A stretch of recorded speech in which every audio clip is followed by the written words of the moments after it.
All right. Aloha, Tulsi Kratz, radical independents, people who are fed up with the political process, Green Party folks. I'll mention you guys. Although Howie Hawkins is a non-starter for me. So you guys need to find another candidate. Get Jesse Ventura, whatever, but find someone. Welcome back to the Radical Independent. My name is Dave. I'm feeling a little feisty today.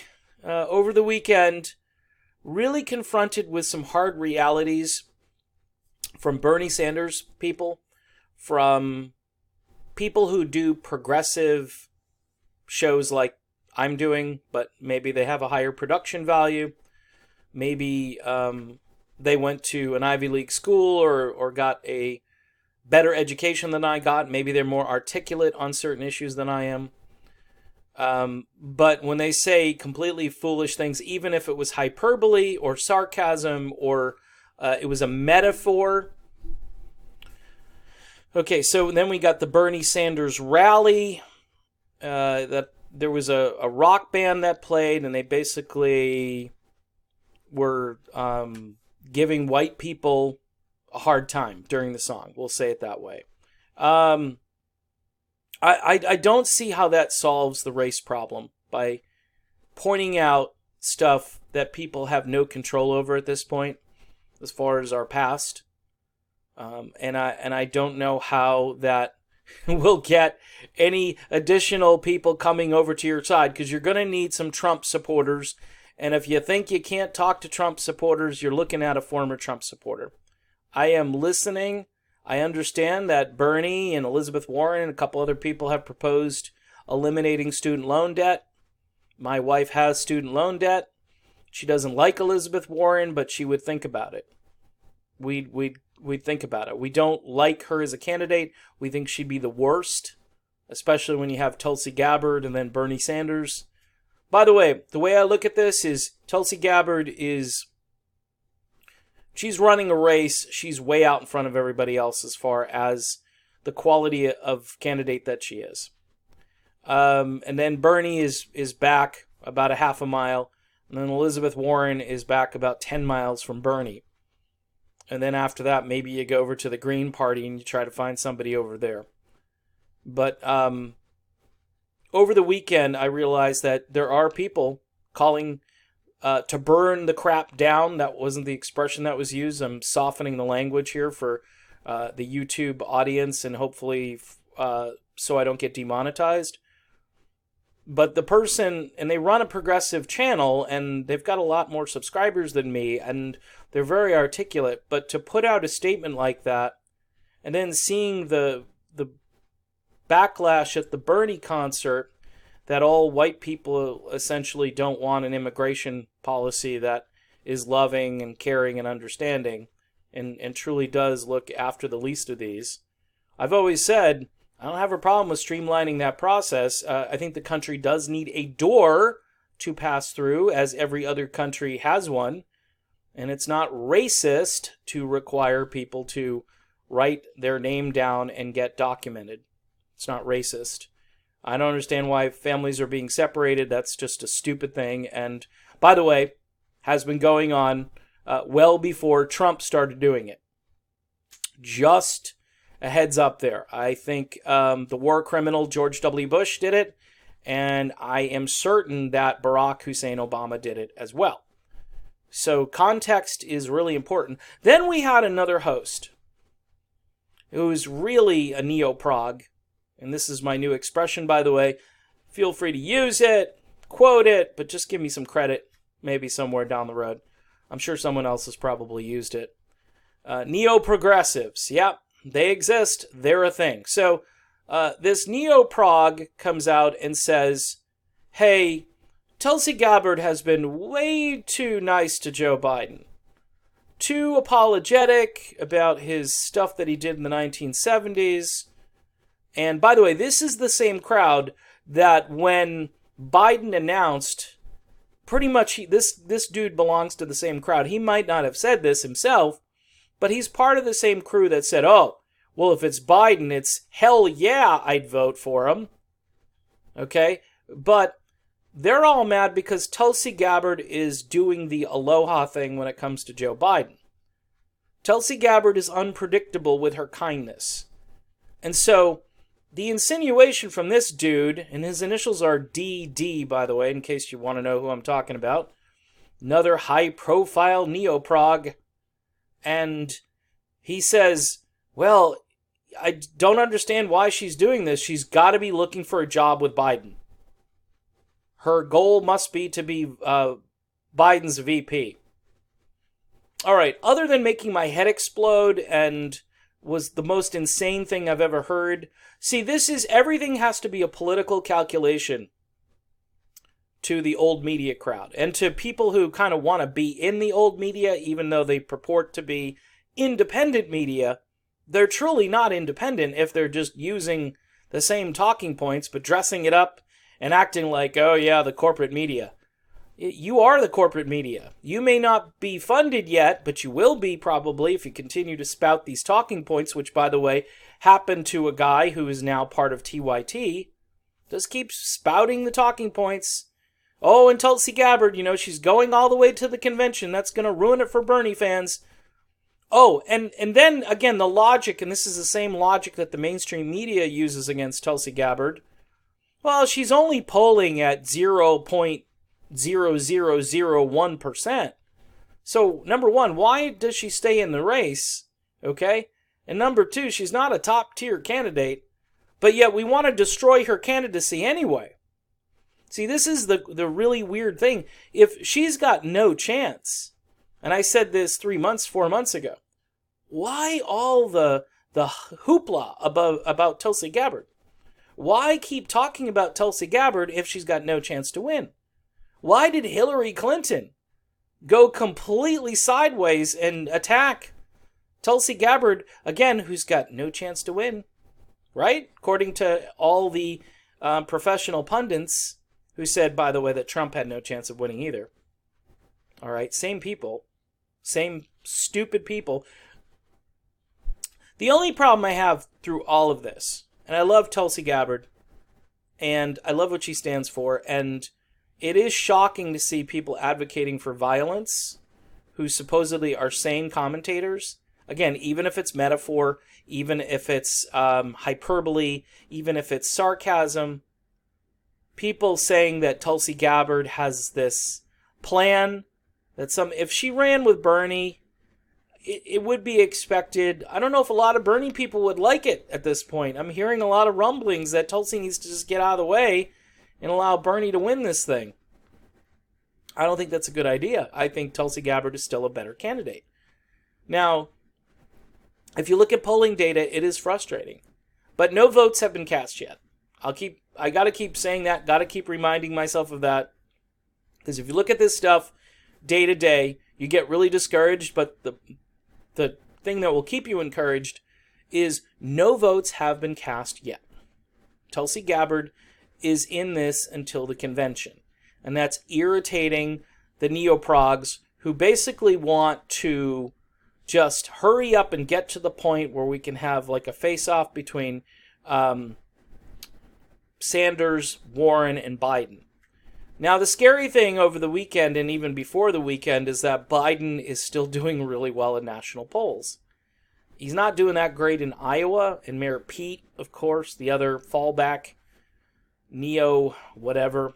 He's a neocon or a neo-lib. He's doing well in Iowa because he's from a neighboring state, right? So he's getting a little bounce from that and the fact that he's poured all his money, time, and resources into Iowa. Mayor Pete is not going to do well anywhere else. Mayor Pete is not going to do well with minority voters either. Mayor Pete is basically a plant from the establishment in case Biden falls hard or Warren falls hard. Then they can go to this blank slate who says anything. There are people that are online that with Twitter handles, Mayor Pete is a Republican and so forth. You're going to get more of the same endless war strategy. Don't remove the troops because they're going to be a problem if we remove the troops. But that problem is a result of keeping the troops there forever. And now There's no, in other words, we basically paralyze our own foreign policy, and then we have apologists like Mayor Pete come forward and say, oh, you can't do that. Well, we shouldn't have put him in there in the first place. This is like a root canal. It's an extraction, and it's a horrible thing to see, but it shows how relevant Tulsi Gabbard's foreign policy is. Of course, most people in America, when they hear foreign policy, they tune out, they zone out, and they think, how does this affect me? Tulsi has to be able to connect those dots, and she does so well on the campaign trail.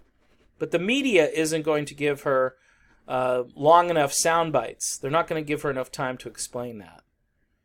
So, as someone who has empathy for the deplorable crowd, and so does Tulsi Gabbard, I'm seeing that most NeoProgs don't want the deplorable crowd.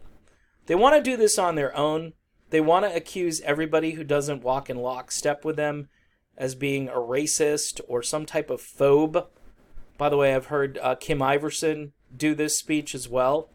You're not a phobe of something because you might have, your own opinion on it. And this is the great silencing that's happening. This is the cancel culture. This is the silencing culture. Look, I'm, again, with the big ticket items, you give me a list of those things, and I'll go check, check, check. Immigration reform, check. All right? I don't say open borders, by the way. I say immigration reform, check. All right? I'm not Beto O'Rourke or Kamala Harris or whoever. By the way, if you think Kamala Harris is going to open the borders, I mean, just look at her record. She's not going to open borders. Come on. She's a cop. She's going to make sure that everybody's locked up. Anyway, that's a tangent issue. The point being is that if you go down the list of progressive issues, I'm going to be with you for the most part, maybe with a few variations, but you're going to talk about healthcare. Medicare for all would solve the problem. All right? Medicare choice would solve the problem. All right? And I don't care, if it's, we got to get rid of duplicating coverage and so forth. Can we just get everybody covered so that when they walk to the doctor, they hand a card over and they're covered? That's all. Doesn't have to be perfect, but we can perfect it as time goes on. We need to get something in place. Green New Deal? Sure. So long as it's a real New Deal and people are actually going to get jobs. All right? Because you have to have a transitional economy. And if there's nothing for people at the end of the transition, then it's really not a New Deal. It's a crappy deal. And Tulsi Gabbard has the Off Fossil Fuels Act, which, for my money, is a much better proposal. Just saying. So, do I keep going with this channel? Do I keep doing this? Or do I just kind of, I don't know, because I'm getting to the point now where people are mean out there. They're mean. They're mean if you don't walk with them in lockstep, if you don't say the right words, if you don't speak the politically correct or motivated code. All right? I don't want to stand next to somebody who says, I want to burn the whole thing down. Because if it doesn't go your way, you're just going to burn everything down. Well, you're probably going to get arrested and thrown in jail. And then you're going to complain about the criminal justice system at that point being unfair. And it's an endless cycle. I say if you're doing the right thing like Tulsi Gabbard, you're not inciting violence. A lot of these people, they don't understand Aloha, and quite frankly, they don't want Aloha. What they want is a more violent way to get what they want. And we have to do it at the ballot box. That includes removing Donald Trump.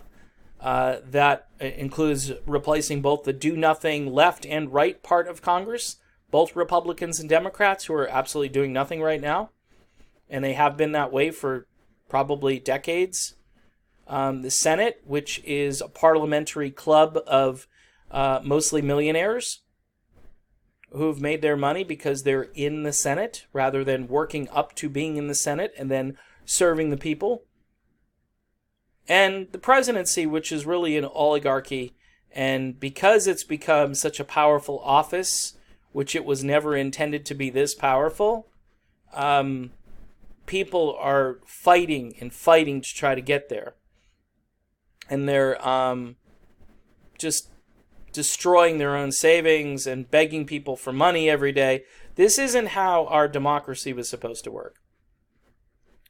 So I will keep on keeping on, but with this disclaimer that if things get hairy and scary, then I need to jump off this thing. Not because I dislike Tulsi Gabbard, but because all of these people who are shouting and screaming don't understand that you're not going to get votes.